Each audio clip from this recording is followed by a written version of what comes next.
Hi, I'm Guido from Wacom. Welcome back to a new video. In this video, I will show you how to install the Wacom tablet driver on a macOS operating system. In this case, I'm using the latest macOS known as Monterey, so version 12.1, and also make sure that you have always the latest Wacom Macintosh driver in your downloads.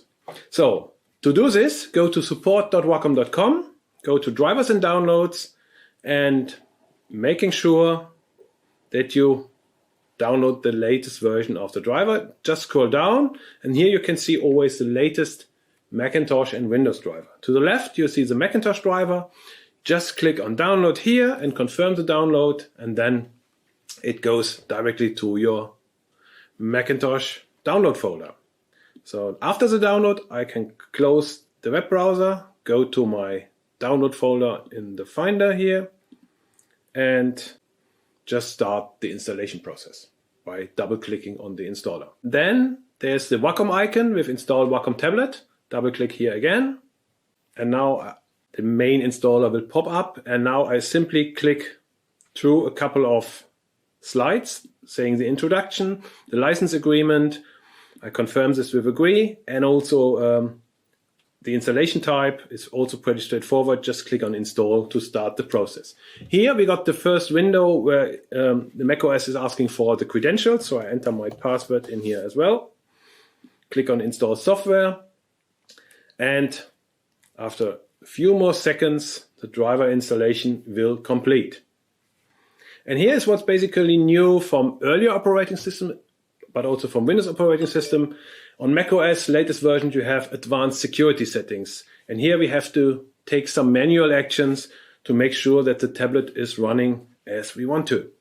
So first of all, we help you by having this window here, which is explaining what you have to do. So we have to go to the system preferences and check some of the security and privacy settings and enable them manually to make the pen work on your macOS system.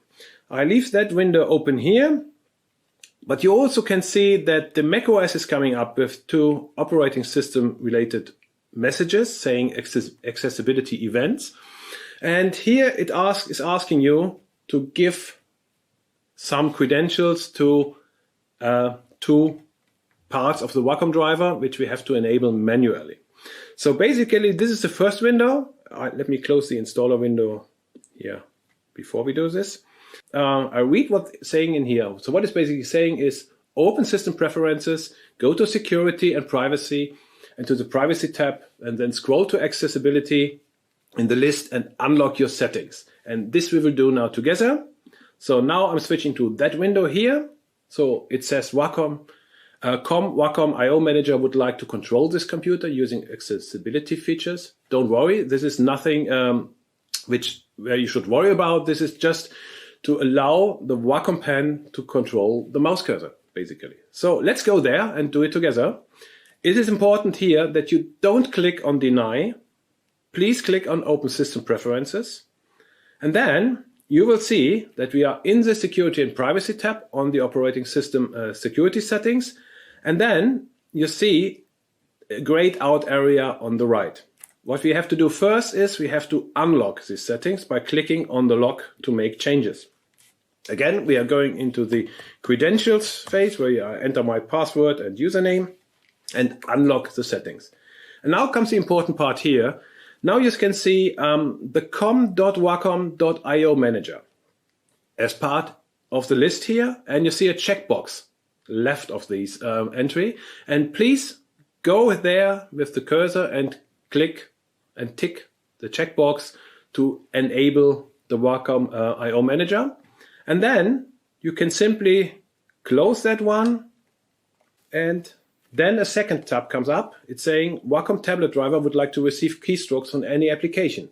Again, same steps as now. We have to allow the Wacom tablet driver to get messages from the keyboard. So again, don't click on deny here. Go to open system preferences, and you are now in the input monitoring part. Same story. The window is grayed out. You have to click on the lock to make changes. Enter credentials,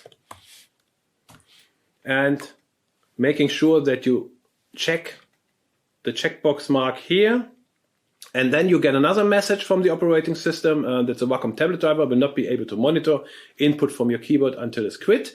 Here you simply go on quit and reopen, and then we are done with this step as well. And now we can close that tab again, and we can close the window. And what we should do now is having a restart on the macOS system. And then after the restart, the Wacom Desktop Center will come up and you have now full control of your Wacom tablet. Thanks for watching and take care.